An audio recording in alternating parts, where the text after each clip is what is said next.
नमस्कार मित्रगणों, अगर आप लोगों ने सहारा इंडिया कंपनी में निवेश किया था तो आपकी डूबी रकम को सरकार वापस कर रही है। इसके लिए सरकार ने सीआरसी सहारा रिफंड पोर्टल को 3 सप्ताह पहले लॉन्च किया और उसके बाद 4 अगस्त 2023 को सीआरसी सहारा रिफंड पोर्टल से 112 निवेशकों को पहली किस्त के तौर पर 10-10 हज़ार रुपये उनके खाते में पहुँचे। हालांकि सीआरसी में ऑनलाइन कराने के लिए कुछ लोगों की प्रक्रिया गलत हो जा रही है, यानी पोर्टल पर आवेदन फंस जा रहे हैं। तो कुछ लोगों के आवेदन को पहले से आधार रजिस्टर्ड बता रहा है। पोर्टल पर बहुत सी समस्याएं हैं। उन समस्याओं के समाधान, कुछ लोगों के नाम गलत हैं तो कुछ लोगों की अकाउंट गलत हैं। कुछ लोगों को संदेह है कि सभी कागज़ को एक साथ भरा जाएगा या फिर अलग अलग भरा जाएगा। आखिर भरने का प्रावधान क्या है? क्या सहारा का पैसा ब्याज समेत मिलेगा या फिर केवल 10 ही हज़ार? आपको यहाँ पर सभी समाधान बखूबी और वेरीफाई मिलेंगे। इसीलिए 1 सप्ताह बाद हम आए हैं, लेकिन वेरीफाई जानकारी के साथ।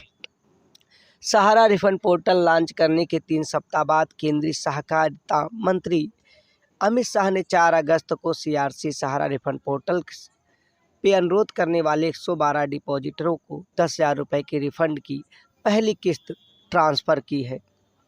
बाकी शेष रिफंड आवेदन संशोधित होते ही सरकार के पास पैसा उपलब्ध होने पर भेजा जाएगा। पहले सभी पीड़ितों को 10-10 हज़ार रुपये की किस्त जारी की जाएगी।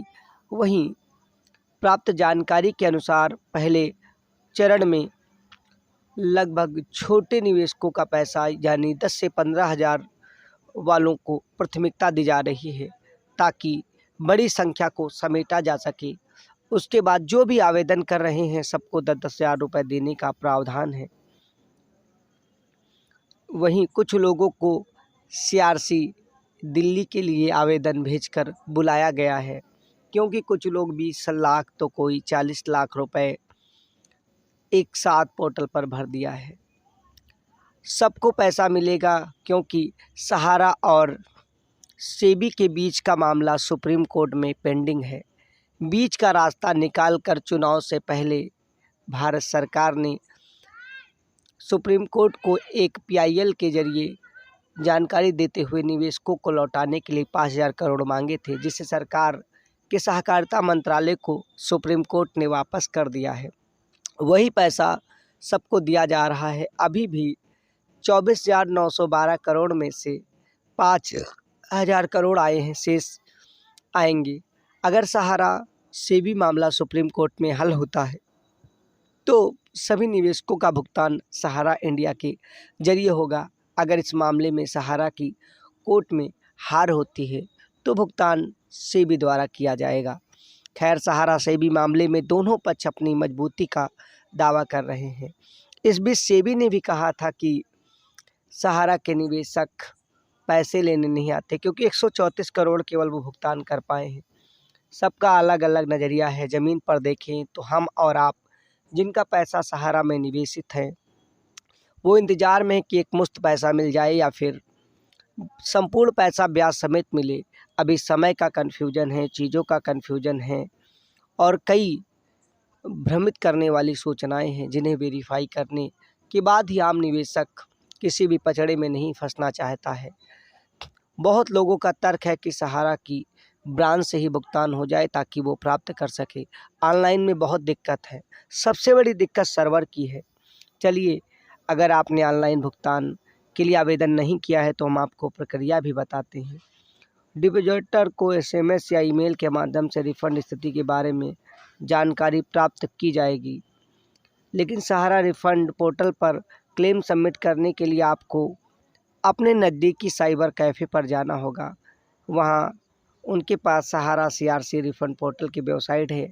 वहाँ पर आपके जो भी दावे, यानी आपने सहारा की 4 सोसाइटी, सहारा रियल एस्टेट, सहारा हाउसिंग, सहारा मल्टीपर्पज़ सोसाइटी और सहारियन में निवेश किया है का पैसा, जितनी भी एक नाम से आपके बांड खाते पासबुक हैं, सबका भरा जाएगा और पहली किस्त में आपको केवल 10,000 मिलेगा। जब वो भरेंगे तो पहली ओटीपी आएगी, तब नंबर रजिस्टर्ड हो जाएगा। सर्वर फेल होने पर कभी कभी लोगों को बहुत समस्याएं आती हैं, इसलिए वो समय चुनें जैसे दोपहर का या फिर रात 10 बजे के आसपास का, जब सर्वर पर लोड कम होता है। पूरी संभावना उस समय सर्वर फेल नहीं होगा। 2 बार वेरीफाई होने के बाद आपका आवेदन सफलतापूर्वक सबमिट हो जाता है, जिसके बाद आपको एक मैसेज के माध्यम से बता दिया जाता है कि आपका आवेदन सफलतापूर्वक प्राप्त हो गया है।